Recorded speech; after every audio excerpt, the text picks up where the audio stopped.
নানাবিধ বিতর্ক এর মধ্যে একটা প্রশ্ন বারে বারেই ঘুরে ফিরে আসছে যে রাজনৈতিক ঐক্যমত্যের পথে আমরা হেঁটেছিলাম, সেখান থেকে আসলে আমরা কি খানিকটা দূরে সরে আসছি এবং এই মুহূর্তে আসলে যে বিতর্কগুলো সংসদে হচ্ছে বা রাজপথে অনেকে নিয়ে যাবার কথা বলছেন জামাতের তরফ থেকে এরই মধ্যে বলা হয়েছে, আমরা কি সেই পুরনো ঘূর্ণবর্তী আবার ফিরে যাচ্ছি কিনা যেখানে আসলে দুই শক্তি সরকার এবং বিরোধী দলের মধ্যে চাপানোতরের মধ্য দিয়ে 5টা বছর কেটে যায়?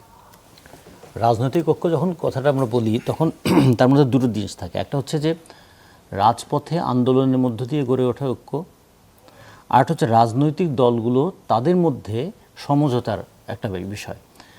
একটা হয় রাজপথে উত্থাপিত দাবিগুলোর ঐক্য, আর একটা হচ্ছে যে রাজনৈতিক দলগুলো সমঝোতার মধ্য দিয়ে কতটুকু নেবেন, কতটুকু ছাড়বেন, কতটুকু আঁকড়ে থাকবেন, তার একটা ঐক্য। যে কোনো দেখবেন যে রাজপথের ঐক্য যখন হয় তখন কিন্তু দাবিভিত্তিক হয়।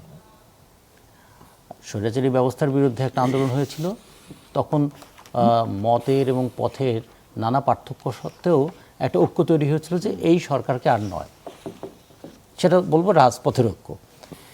কিন্তু যখন রাজনৈতিক দলগুলো একসঙ্গে বসে আবার কর্মপদ্ধতি নিয়ে আলোচনা শুরু করলো, যদি আমি বলি জাতীয় ঐক্যমত্য কমিশন, সেই জাতীয় ঐক্যমত্য কমিশনে 30টা রাজনৈতিক দল বসেছিল, এর বাইরেও অনেক দল ছিল, কিন্তু 30 জন তো ওখানে বসেছিল। 30 জন যে 6 মাস 7 মাস কথা বললেন, সব বিষয়কে একমত হতে পেরেছেন? পারেননি। তো অনেক প্রশ্নে তারা নোট অফ ডিসেন্ট দিয়েছেন, অনেক প্রশ্নে সরাসরি বিরোধিতা করেছেন, অনেক প্রশ্নে হয়তো চুপ করে থেকেছেন যে ঠিক আছে সবাই যদি মানে তাহলে আমিও মানলাম, এরকম ছিল। এবং তারপরেও আমরা দেখলাম যে এখানে যতগুলো বিষয়ে ঐক্যমত্য হওয়ার কথা ছিল সবগুলো বিষয় হয়নি। বিশেষ করে সাংবিধানিক বিষয়গুলো তো অনেক তো একদম পরস্পর বিরোধী অবস্থান ছিল, এবং জাতীয় ঐক্যমত্য কমিশনের সমস্ত বিষয়ের সঙ্গে আলোচনায় থাকার পরেও এনসিপি কিন্তু সেটার সঙ্গে তারা শেষ পর্যন্ত স্বাক্ষর করেনি।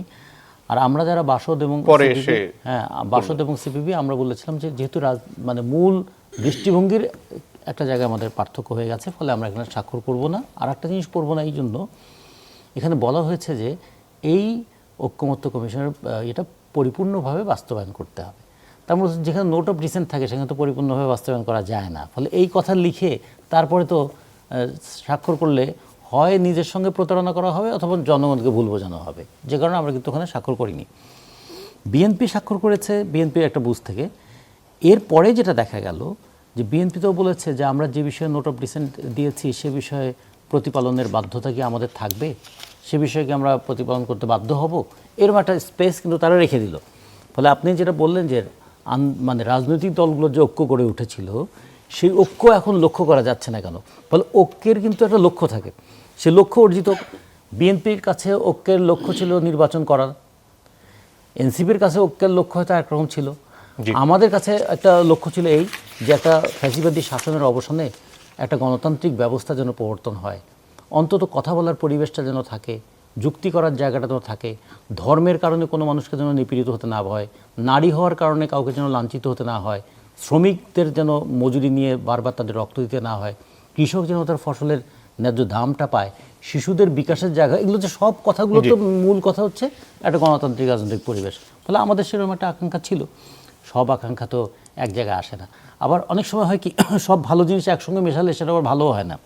যেমন খাবারের তেল হিসেবে তো সরিষার তেল ভালো, গাড়ি চালানোর জন্য হয়তো পেট্রোলটা ভালো, তো দুটোই ভালো, কিন্তু দুই কারণে ভালো। এখন দুটোই তেল, দুটো একসঙ্গে মেশালে এটা না যাবে খাওয়া, না যাবে গাড়ি চালানো। সেরকম আমাদের এই ঐক্যমত্য কমিশনে কিছু কিছু কথাকে এমন করে জোড়া দেওয়া হয়েছে, এটা কিন্তু একসঙ্গে অপারেট করার মতো জিনিস নয়। ফলে সেগুলো একটু আমাদের দেখতে হবে।